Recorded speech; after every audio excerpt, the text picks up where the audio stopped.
now where we want to include them in these discussions about what's going on, and we have to provide a level of filtering that we've never ever had to do before. The trend that we're heading into in our country, I'm really hopeful will stop with the quality that we elect for candidates in 2018 nationwide in both parties. This has got to stop. And it's going to be decided, I think, these elections throughout the country. It's very important to me. It's a big part of why I'm running. Thank you.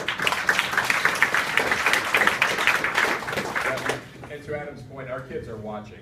I mean, I think that's the point, that we are all influencing how our kids are growing up in the world that they're growing up in. My kids have never known a different governor than Governor LePage. My 13, I know it's sickening, but it is true. It is a terrible example of what public service is and should be. And we have a president now that is, you know, my 13-year-old daughter watched this election. She was a big Hillary fan and was hoping that we'd have the first female president of the United States, and had to tell her on Wednesday, the day after the election. It didn't work out that way. Broke her heart and ours to have to tell her that.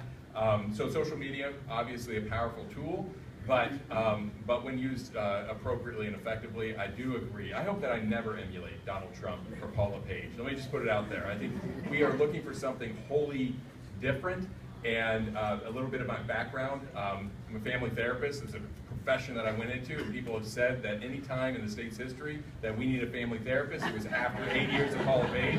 So I'll leave it there. The social media is powerful. Yeah, I think that social media is a tool, and my 3 daughters tell me all the time. They have to teach me all how to use it, right? Tell me how to use Snapchat and Instagram, all of those things. I don't think we should decide policy that way, but as with any tool, it can be used to lift people up or to tear people down.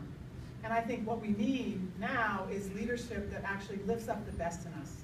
Imagine if we had a governor that lifted up the best of what's going on in Maine. There are amazing things happening in the state, but you would never know it because we don't hear about them.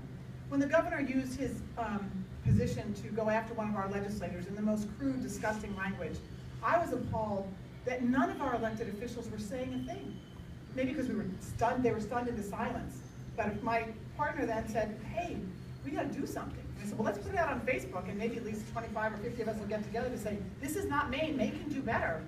And within 36 hours, there were 1,500 people in Capitol Park who said, we cannot speak to one another this way. We need respect.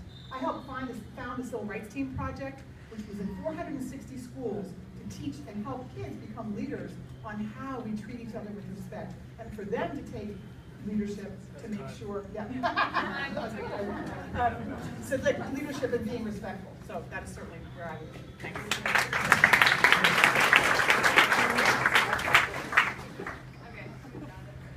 You all set? Yeah. Sure. Light it up. Listen, somewhere along the line, we confused celebrity with leadership. I think all this social media is ridiculous with that.